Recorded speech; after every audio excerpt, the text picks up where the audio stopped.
B. Collins. Peter B. Collins, news and comment.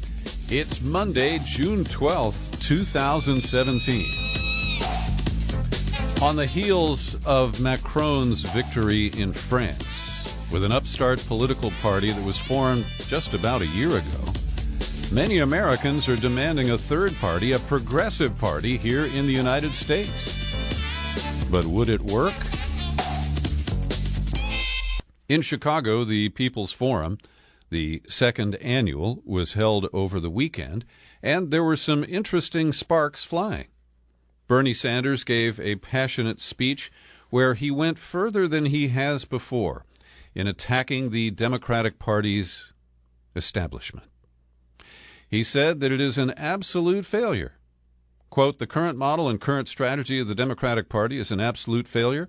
The Democratic Party needs fundamental change. What it needs is to open up its doors to working people, young people, and older people who are prepared to fight for social and economic justice. The Democratic Party must understand what side it is on, and that cannot be the side of Wall Street or the fossil fuel industry or the drug companies." Now, that's great rhetoric. Other people took the stage as well, people who I know like Van Jones. The quote from him, "They took $1 billion, $1 billion, $1 billion, set it on fire, and called it a campaign." And our good friend Thomas Frank, who owes me $5 because we had a bet about the outcome of the November election, and unfortunately I won. He said Democrats signed off on Wall Street bailouts, mass incarceration, and the Iraq War, giving up everything the party supposedly stood for. And then Roseanne DeMoro, who is the leader of National Nurses United. They're based in Oakland, and in full disclosure, your humble host has done some work for the Nurses Union. I helped them start a radio show by and about nurses, hosted by nurses, and I also did some political messaging projects for them here in California against the election of Meg Whitman and a few other things along the way. I have the highest regard for Roseanne DeMoro. She is a dedicated progressive. She has balls. She also has a powerful base to operate from, and she offered the strongest labor endorsement of Bernie Sanders' candidacy during the primary cycle last year. And so after Sanders gave the speech that I just quoted a couple of comments from, Roseanne DeMoro was on the stage, and she invited Bernie and his wife Jane to join her there. And I'm working off a report from Medea Benjamin, one of the founders of Code Pink for Peace, and a woman who I've known for over 20 years. She was there in Chicago, and she quotes DeMoro looking at the draft Bernie people in the audience, and Medea describes them as people who worked on the Sanders campaign, mostly young staffers, disillusioned by the Democratic Party, and determined to start a new one. So DeMoro looked at the people there, the draft Bernie people, and said, "I'm with you." Then she asked her nurses in the audience, "Nurses, are we with them?" They roared their approval. And then DeMoro turned to Bernie Sanders. "I always say heroes aren't made, they're cornered." And so in this loving and powerful way, Roseanne DeMoro tried to corner Bernie Sanders. And I don't have any indication that he assented to her cornering. But given that he made this speech where he kind of attacked the Democratic establishment, accurately, he should have done it a year ago, he was much too polite about the party leadership as they screwed him time and again, during the primaries, at the convention, and afterward.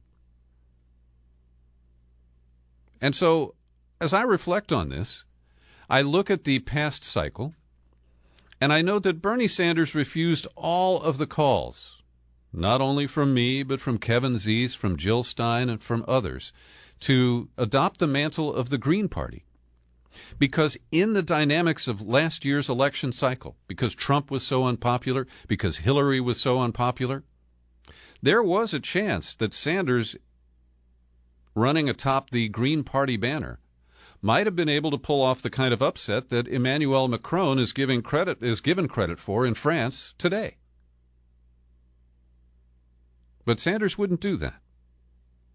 And it's important to note, and this didn't come from the reporting on the event, it came from my Facebook news feed, and a comment from David Cobb, who was the Green Party presidential candidate in 2004. He's up in Humboldt County, Eureka, California, where my syndicated radio show was on for many years. I consider David Cobb to be an ally and a very smart progressive. And he noted that he contacted the organizers of the People's Summit well in advance and asked if Jill Stein could speak. And he was met with silence. And so this is part of the problem, that people who talk about forming a progressive party are unwilling to align with the Greens and with perhaps other smaller units of political organization around the country. And I think this is a fatal mistake, because you cannot build a progressive party merely out of the ashes of today's Democratic Party. And fundamentally, when you look at the mechanics of running a third-party campaign, the biggest barrier is ballot access. For example, the state of New York makes it virtually impossible for a third-party candidate to get on the ballot. And nevertheless, the Green Party, because it's been working for years, did offer access for the presidential candidates.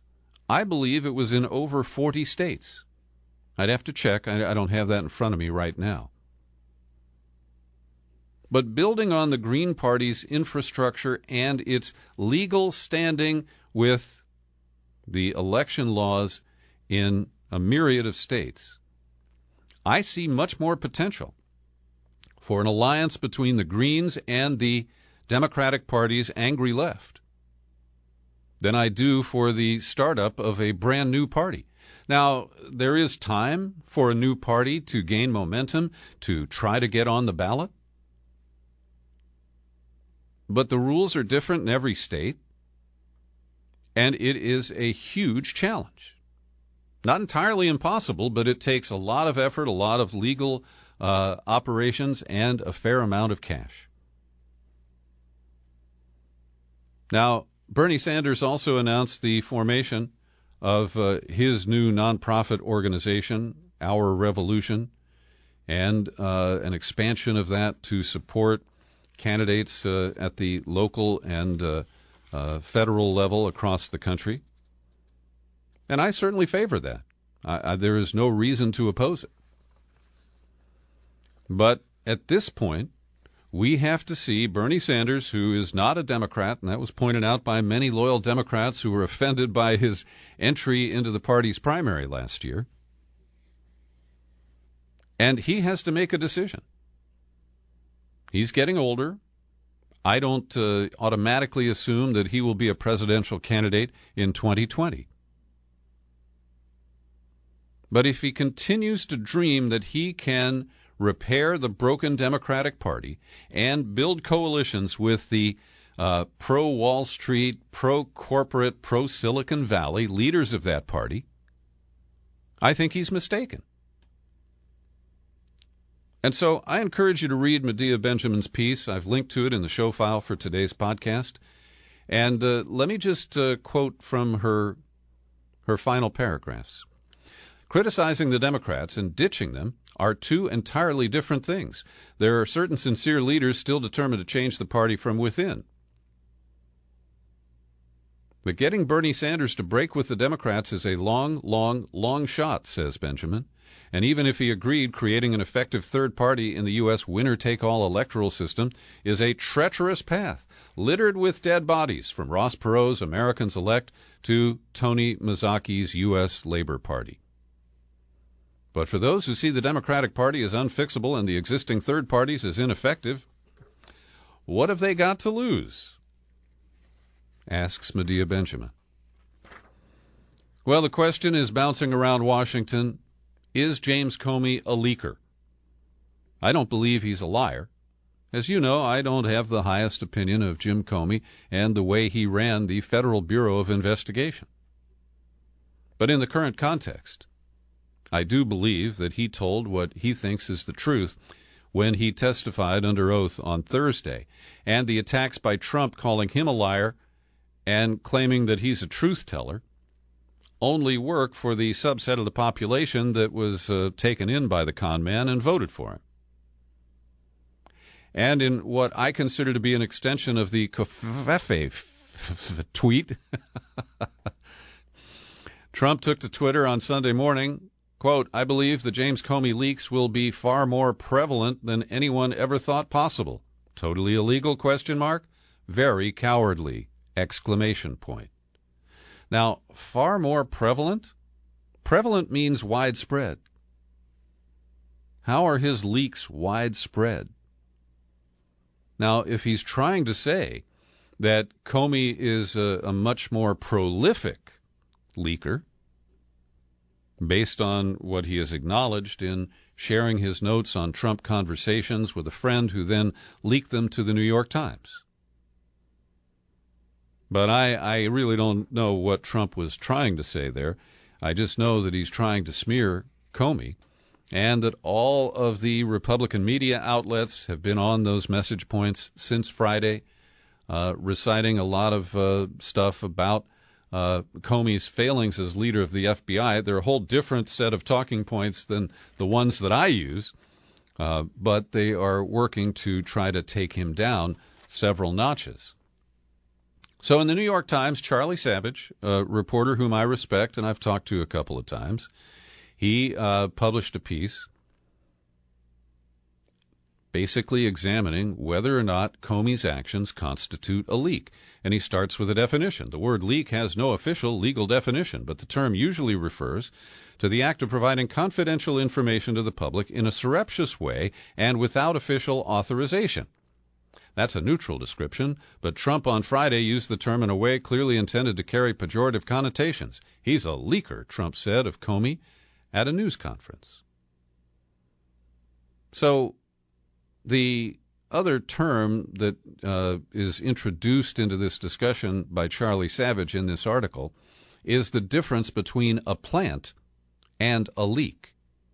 And this does appear to be more of a plant, where Comey's friend who teaches law at Columbia planted this story with a New York Times reporter on the basis that the professor would not be identified and the documents would not be copied or directly published. And a Columbia University professor, not the same guy, David Posen, coined the term pleak, P-L-E-A-K, to describe a practice of a plant and a leak in combination. So, honestly, I do think what Comey did was a leak, but because the information wasn't classified, it was not a criminal leak. And we know that Washington officials leak with impunity all the time. And so to suddenly impose this standard on Comey is questionable. But let's turn to Professor Jonathan Turley at George Washington University. I've linked to his blog post, and he takes the charge of leaking seriously. He says that Comey, when Trump asked Comey to drop the investigation of Michael Flynn, Comey didn't tell the president he was engaging in wildly inappropriate conduct. However, the clearest violation came in the days following his termination. Comey admits he gave the damaging memos to a friend at Columbia Law School with the full knowledge that the information would be given to the media. It was a particularly curious moment for a former director who was asked by the president to fight the leakers in the government. He proceeded to becoming one of the most consequential leakers against Trump. He says that Comey's comment was a bizarrely casual treatment of material that would be viewed by many as clearly FBI information. He didn't get clearance for it, and as Turley puts it, he decided to seek forgiveness later instead of permission in advance. And he makes the case. These were documents prepared on an FBI computer, addressing a highly sensitive investigation on facts he considered material to that investigation. And Turley rejects the idea that this isn't a leak because there wasn't classified information. He says leaks involve the release of unauthorized information, not only classified. Many of the most important leaks historically have involved pictures and facts not classified but embarrassing to a government. And so I take the professor seriously here, and I do think it raises important questions about the nature of this release. I do think it was a leak because the source was not identified. And this has become a battering ram that the Trump team is able to use pretty effectively against Comey. Over the weekend, I got a couple of emails from listeners, and I always appreciate when people correct mistakes that I make. Bob, who doesn't want to be further identified, he noted that I stated flatly that it takes 2/3 of the House and the Senate to impeach a president under the United States rules. And, in fact, he corrected me. The charges that are brought by the House of Representatives are only require a majority vote. But for the Senate to remove the president by finding the charges to be justifiable or proven, that takes the 2/3 vote. So, Bob, you're correct, and I thank you for pointing that out.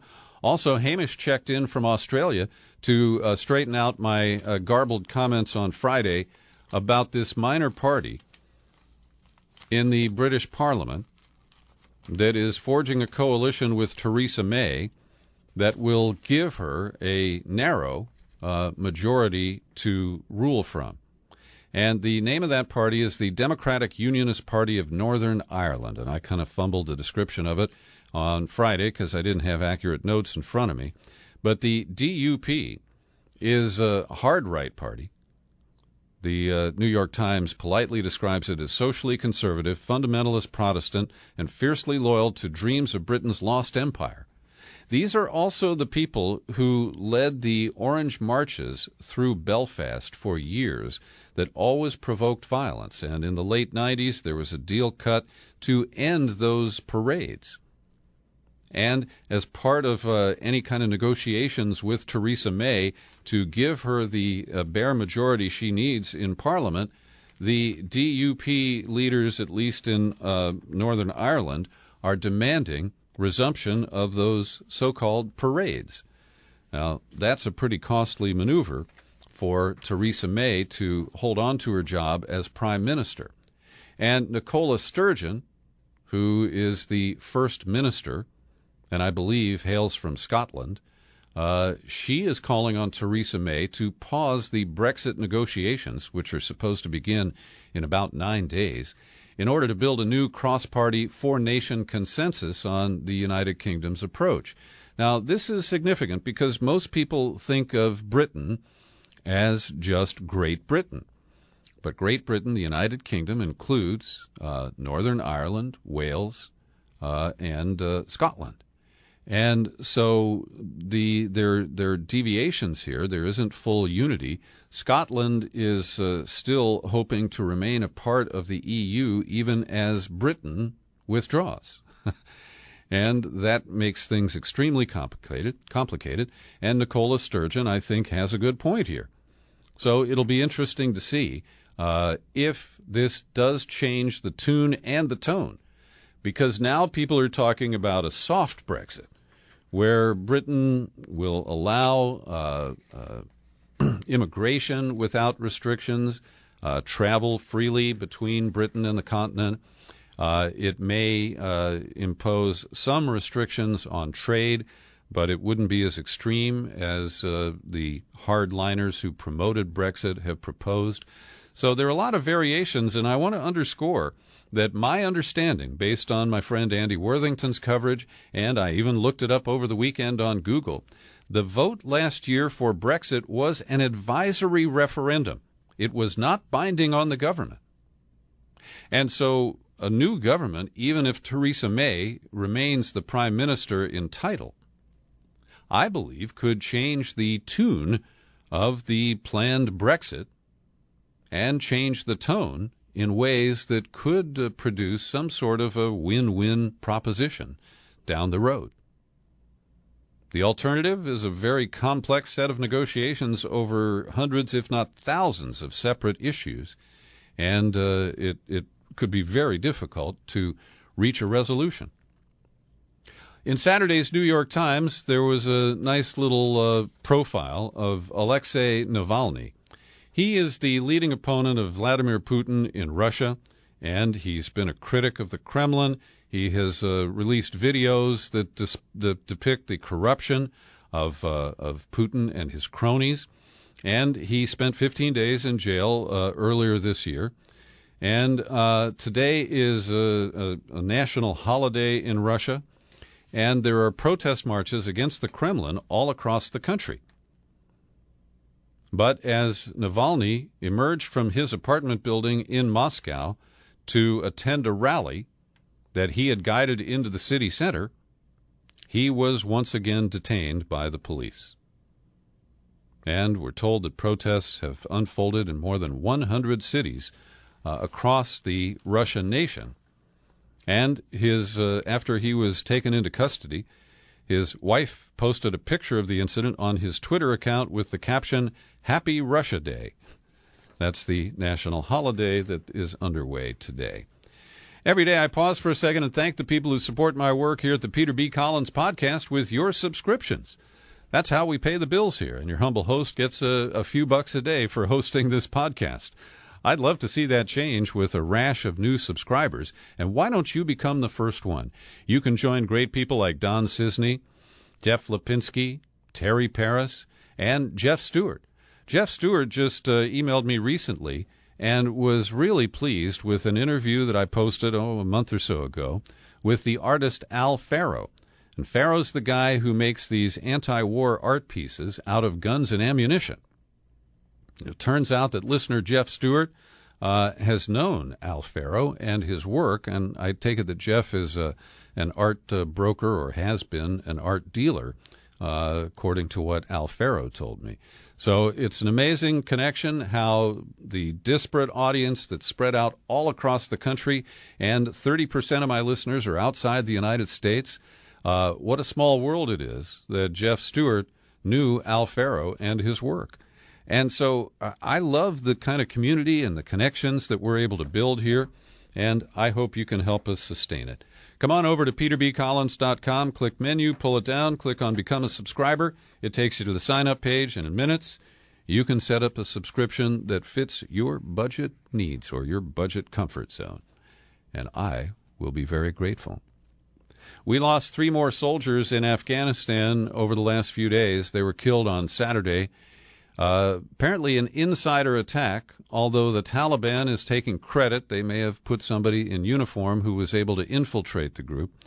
In any case, in the Pekka Valley, the 3 Americans were killed and a 4th was seriously wounded. And this makes 1,879 Americans who have died since we entered the conflict there in the graveyard of empires in 2001. Yes, 16 years of perpetual war. There's no end in sight, and Trump is considering proposals to surge more troops into Afghanistan. Now, we've been reporting on this ginned-up conflict between Persian Gulf nations, led by Saudi Arabia, stoked by Trump, who says that on his recent visit to the Kingdom of Saud, that he was briefed on how Qatar is an outlier country and they are funding terrorism, and Trump has been supporting this breach in the members of the Gulf Cooperation Council. So over the weekend, Bahrain, Saudi Arabia, and the Emirates signaled that they may allow some Qataris to stay in their countries, and Qatar is saying that the Saudis and members of other or citizens of other countries who are currently in their nation will be allowed to stay with no problem. And get this, Qatar has hired John Ashcroft. He was Bush's first attorney general. He was the guy who was in the hospital when James Comey and Bob Mueller became heroes for a minute. John Ashcroft has been retained for $2.5 million by the nation of Qatar to conduct an investigation to evaluate, verify, and strengthen Qatar's anti-money laundering and counterterrorism financing compliance. Now, from what I know, Qatar has been providing funding for a number of the rebel groups fighting against the Assad government in Syria, and some of those cross over into the Al-Qaeda and the Islamic State orbits. But Saudi Arabia is far and away the biggest offender. And to see Trump sucked in by the royal dictatorship of Saudi Arabia, taking their side against Qatar in this split in the Arab community, is a really dangerous trend. And to see a former Republican attorney general profiteering from it is hardly a surprise. Now we look at Jefferson Beauregard, Jim Crow Sessions III, who is currently playing attorney general, and he has relented. He will testify and testify publicly tomorrow, Tuesday, before the Senate Intelligence Committee.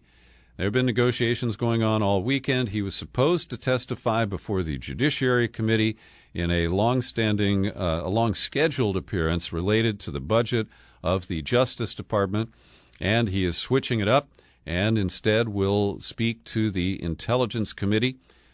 Sessions says that he wants to respond to the questions that were raised last week about his failure to recuse himself and his involvement in the firing of FBI Director Comey, which was related to the Russia investigation, according to the president.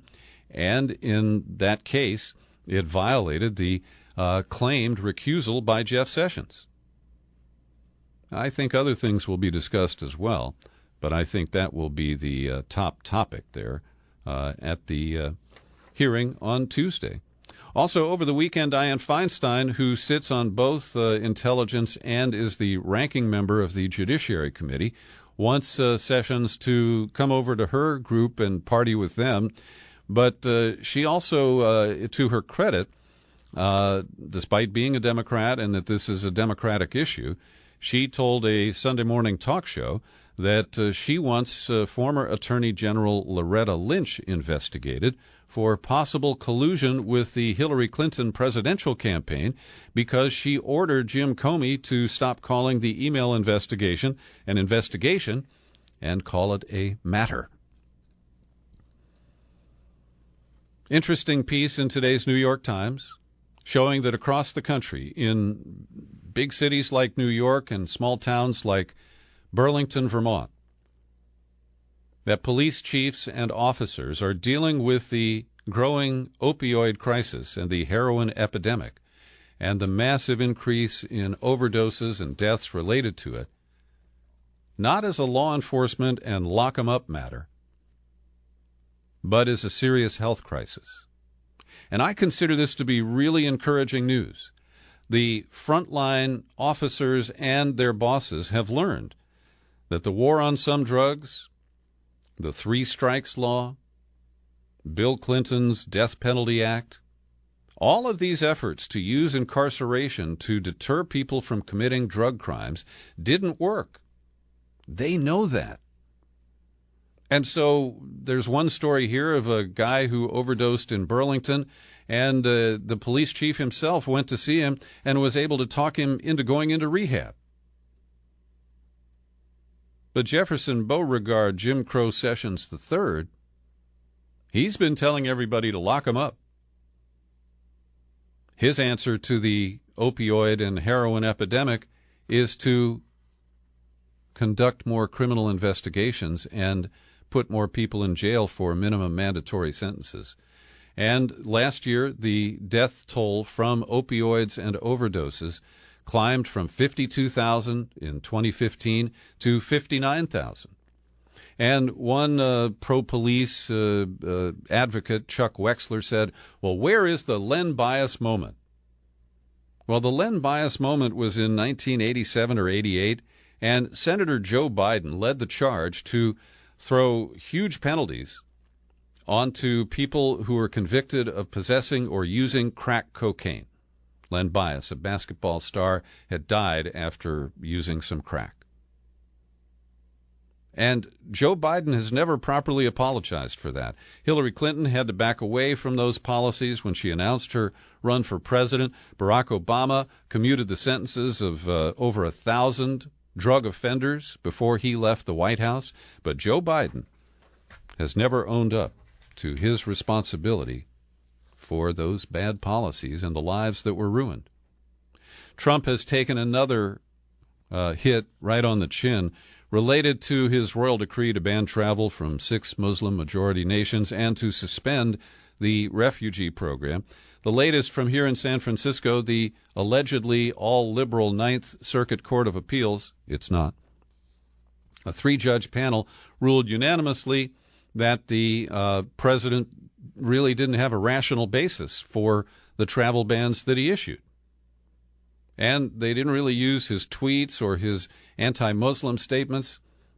They said there is no finding that present vetting standards are inadequate, no finding that absent the improved vetting procedures, there likely will be harm to our national interests. These identified reasons do not support the conclusion that the entry of nationals from the 6 designated countries would be harmful to our national interests. So clearly this will go to the Supreme Court. And Trump's recent statements and his tweets where he keeps calling it a travel ban will certainly not be helpful. But it's highly possible that the Supreme Court will be able to duck the whole issue because by the time they get the case, the deadlines that Trump imposed when he originally issued the 2 orders will have expired, and the legal matters will be moot. Now, here's an interesting case. The state of Maryland and the District of Columbia have filed a joint lawsuit alleging that Trump's failure to shed his private businesses, to sell them, has undermined public trust and violates the emolument clause. And the states are in an interesting position because under the Constitution, they are considered co-equal sovereigns with the president, giving them the strongest possible standing in a court of law. And in addition, they're claiming that, for example, the Trump Hotel in Washington, D.C., that has enjoyed a surge in business, some from foreign dignitaries hoping to curry favor with the Trump family or the Trumpster himself, the District of Columbia is saying that the Trump International Hotel competes with their convention center, the Carnegie Library, and with government-owned conference centers in the state of Maryland. And that gives them another basis to sue for their economic losses. So this is more than a kind of a theoretical case under the Constitution's emolument clause. We'll see where that one goes. A new report in the New York Times about cyber warfare actually names its source. This is a refreshing break from recent patterns. The source here is Joshua Geltzer, who was the senior director for counterterrorism at the National Security Council until he left in March. And he is the source for this story, which is reporting that the efforts that were heightened a year ago to use cyber warfare tactics on the Islamic State are not effective. The whole plan, as Trump might say, is a loser. And part of it is because the Islamic State doesn't operate websites that you can hack into. They really use the Internet to recruit people, to send encrypted messages, and to put out propaganda. And despite the efforts that we were told were going to really make a difference, the bottom line here, it's a waste of time. Here's some good news. The Wallace Global Fund has announced a $250,000 prize to the Standing Rock Sioux Tribe for its unyielding courage in the fight against the Dakota Access Pipeline. And in addition, the tribe will receive up to $1 million investment from the Wallace Global Fund to support its transition to fossil fuel independence. Now, this fund was established by the descendants of Henry A. Wallace, a visionary progressive advocate who was the 33rd vice president under FDR back in the 1940s. And I applaud their support of the Standing Rock Sioux. And finally today, Uber the I had to choose my words carefully. It is typically referred to as the San Francisco-based ride-sharing or ride-hailing service. It's an internet application that lets you call a car, and they exploit the drivers by paying them minimal amounts and using their car and their gas and often their insurance. And I regard Uber as a remarkable hustle of the VC, the venture capital community, because they have this incredible valuation of, $70 billion, and they don't own a single car. Where Hertz, the world's largest rental car company, has a fleet of cars and is valued at only about $5 billion. So there was an emergency meeting of the board of directors to receive a report from former Attorney General Eric Holder, who was hired by Uber to investigate the company's culture. And it led to the firing yesterday of Emil Michael, who was the chief operating officer of Uber. And he famously made threats against a journalist named Sarah Lacey, the editor of Pando, a Silicon Valley news website, by saying that, he was going to harass her, have security guards follow her, and it really upset her life. And I don't know why Emil Michael wasn't fired a long time ago. But the fate of founder and CEO Travis Kalanick is still uncertain. The board was toying with the idea of giving him a leave of absence, putting him on the street without an Uber. And they may still do that. We don't have a firm announcement. But I don't think it'll fix things unless they sever their ties to Kalanick. And he has created a very abusive culture there. They run roughshod over any attempt to regulate them. And here in San Francisco, for example, they have refused to disclose to the city who the drivers are who are clogging the streets with Uber cars, including that one in the Uber black car who almost hit me at an intersection in San Francisco yesterday. And they claim that they have to protect the security of their drivers and their passengers. And I dismissed that argument until I saw this story in Sunday's New York Times. Because in Cairo, Egypt, where Uber competes with a company called Careem, Uber was asked by the government to hand over data on drivers and passengers. It could be used by the Mukhabarat, the secret police, to crack down on people or to track the movements of dissidents. And to its credit, in Cairo, Uber refused at significant cost to the ride-hailing company that exploits its drivers and its passengers. Thanks for joining me for my news and comment podcast today. As always, it's available on YouTube. And as always, I'm Peter B. Happy trails to you until we meet again. Happy trails to